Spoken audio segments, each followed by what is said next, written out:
Nessa última sexta-feira, o técnico Dorival Júnior fez a sua primeira convocação da seleção brasileira. Apesar de muitos bons nomes convocados, a convocação de Dorival também dividiu opiniões.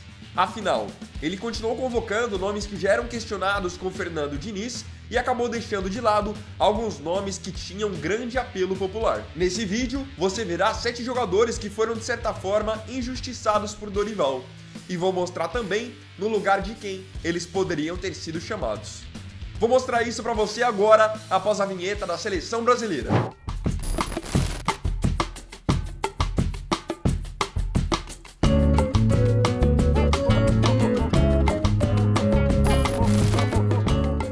Vamos então falar sobre 7 jogadores que, na minha opinião, foram injustiçados na última convocação de Dorival Júnior.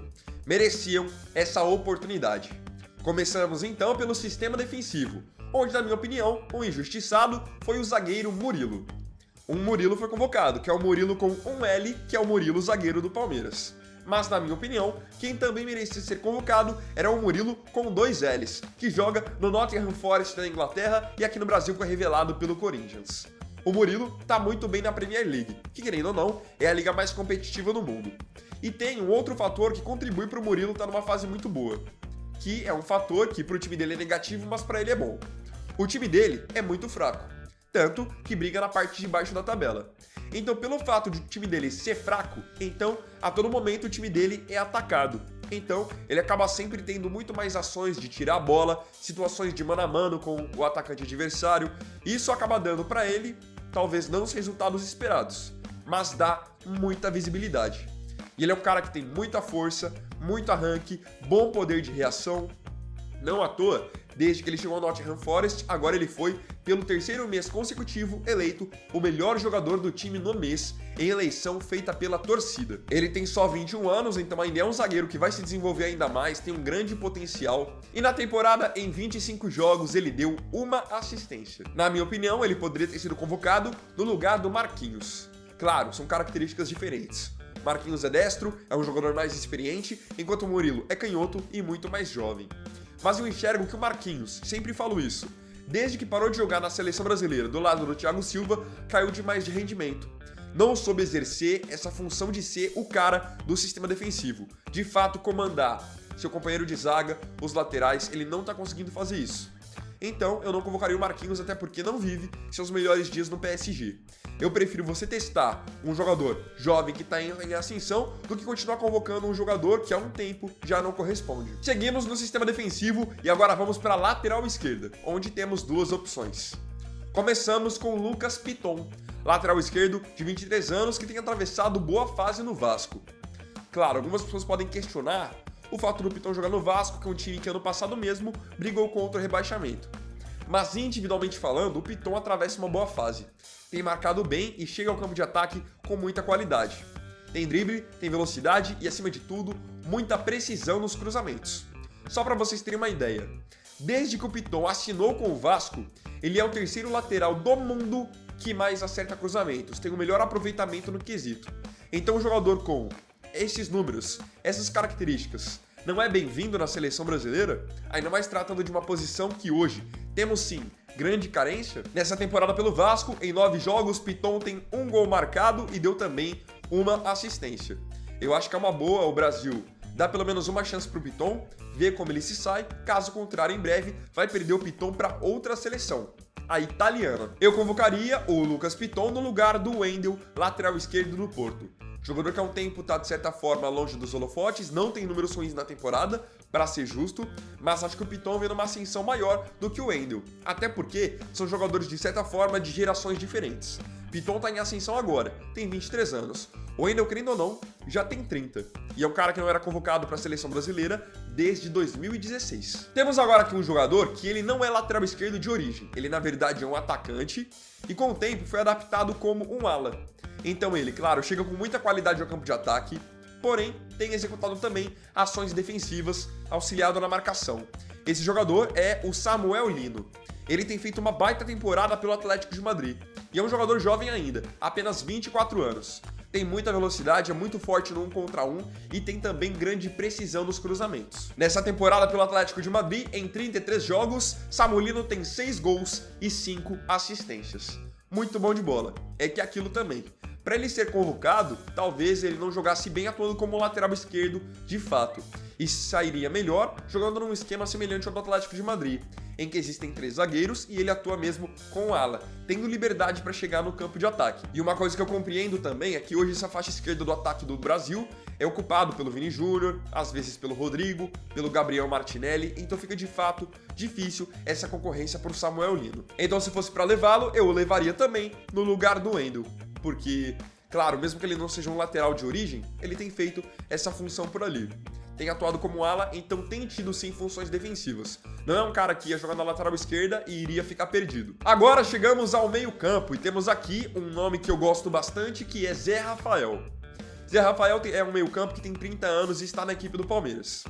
Em todos esses últimos anos que o Palmeiras ganhou Libertadores, Campeonato Brasileiro, Campeonato Paulista, o Zé Rafael sempre foi um dos pilares desse time. Me arrisco a dizer até que, em termos de importância e notoriedade, ele talvez seja o mais subestimado do time do Palmeiras e um dos mais subestimados do Brasil. Por quê? Todo mundo acaba olhando só pro Endrick, pro Rafael Veiga, claro, pros nomes mais estrelados. Mas por muitas vezes quem faz o trabalho sujo desse Palmeiras campeão do Abel Ferreira é o Zé Rafael. Marca forte, chega com qualidade ao campo de ataque, é um cara muito inteligente, tem bom passe, tem habilidade. E ele faz uma coisa que eu não vejo muitos jogadores fazerem no Brasil. O Zé Rafael é um cara que, taticamente, ele é muito inteligente para sofrer falta e para fazer falta. Então, ele mata contra-ataques no momento certo, ele chama a falta quando tem que chamar, ele é um jogador muito inteligente, muito malandro. Eu acho que pelo menos um teste na seleção brasileira ele merecia por tudo que vem fazendo. Na atual temporada, 2 assistências em 9 jogos. E é um jogador que pode fazer várias funções no meio campo. Camisa 5, camisa 8, camisa 10. Pode fechar o meio campo numa situação de 3 volantes. Tem bastante qualidade, mas parece que não é testado porque ele joga no Brasil.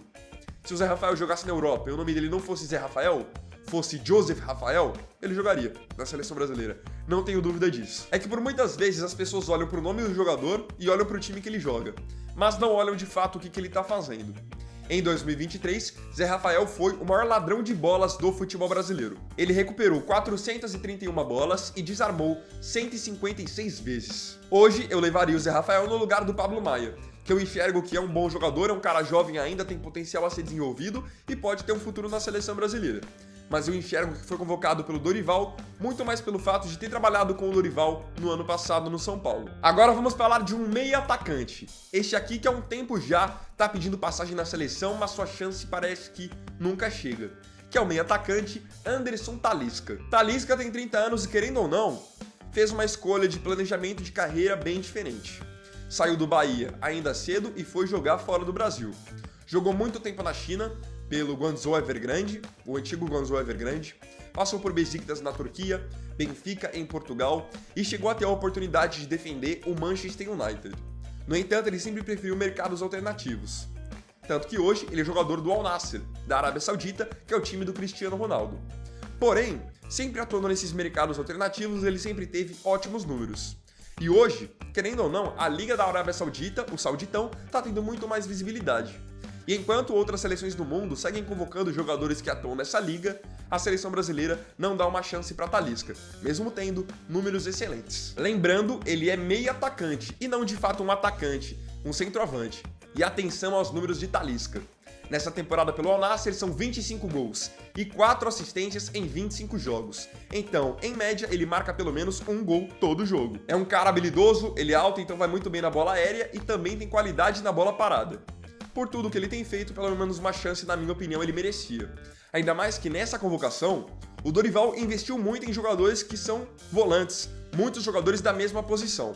Então você olha, Casemiro, André, João Gomes, Douglas Luiz, Bruno Guimarães, todos jogadores de posições muito parecidas. Enquanto para a armação de fato, acabou ficando para o Lucas Paquetá e também para o Andreas, que também pode jogar um pouco mais recuado. Então o Talisca poderia ser uma boa opção para poder revezar esse papel com o Paquetá. Para chamar o Talisca, eu também não convocaria o Pablo Maia, porque eu enxergo que muitos jogadores da mesma posição foram chamados. Então, se você não chama o Pablo Maia, você ainda tem Casemiro, André, Bruno Guimarães, Douglas Luiz, eventualmente o Andreas. Então, para que você sobrecarregar jogadores de uma única função, sendo que você pode ter um Talisca para pelo menos variar ali com o Paquetá. Chegamos agora aos atacantes. E o primeiro que temos aqui é o Pedro do Flamengo, um jogador que eu gosto demais. Pedro tem 26 anos e esteve presente na última Copa do Mundo. Eu acho que um jogador com a característica do Pedro, a gente tá meio escasso no Brasil. Ele tem muita força, ele é bom na bola aérea, ele é bom no pivô e ele tem uma característica que eu gosto muito em atacante, que é não precisa finalizar com força, querer estufar a rede. O Pedro é um cara que frente a frente com o goleiro ele tem muita calma, então ele tem recurso. Se precisar cavar, ele sabe cavar. Precisa bater tirando do goleiro, ele sabe tirar do goleiro, seja de perna direita ou de perna esquerda. Tem também, como eu disse, força na bola aérea. É um cara que dá muitas assistências, ajeita muitas bolas para os seus companheiros também. Então, o jogador com essa característica, na minha opinião, não pode estar de fora da seleção. Porque, além de característica, ele tem também rendimento. Nessa temporada pelo Flamengo mesmo. Em 7 jogos, 7 gols até o momento e 1 assistência. Média também de 1 gol todo jogo. Eu chamaria o Pedro no lugar do Richarlison. Então, muita gente vai falar, mas o Richarlison joga no Tottenham, joga na Premier League. Eu enxergo assim pelo menos. Bola por bola, futebol por futebol, o Pedro é bem superior ao Richarlison. É que o Richarlison tem talvez mais força física.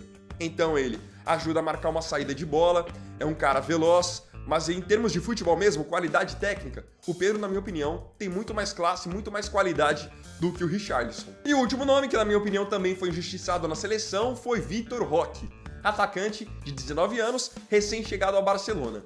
9 jogos desde a sua chegada e 2 gols marcados. Aí você vai me dizer, ué, mas ele acabou de chegar e tem números tímidos. Por que você o convocaria? Simples. Vocês acham que o Beraldo, zagueiro, foi convocado pelo que ele tem feito no PSG ou pelo que ele fez no São Paulo em 2023, sendo treinado pelo Dorival? Claro que foi pelo que ele fez no ano passado. E no ano passado, o Vitor Roque estava arrebentando no Atlético Paranaense, jogando muita bola. Um atacante que tem explosão, mudança de direção, bom posicionamento, faz gol de direita, de esquerda. E é aquilo, no Barcelona só não joga ainda mais porque concorre com o tal de Lewandowski, que é uma concorrência hoje desleal para ele. O Lewandowski é um dos melhores atacantes dos últimos tempos. Então é normal que o Vitor Roque, a princípio, fique mais tempo no banco.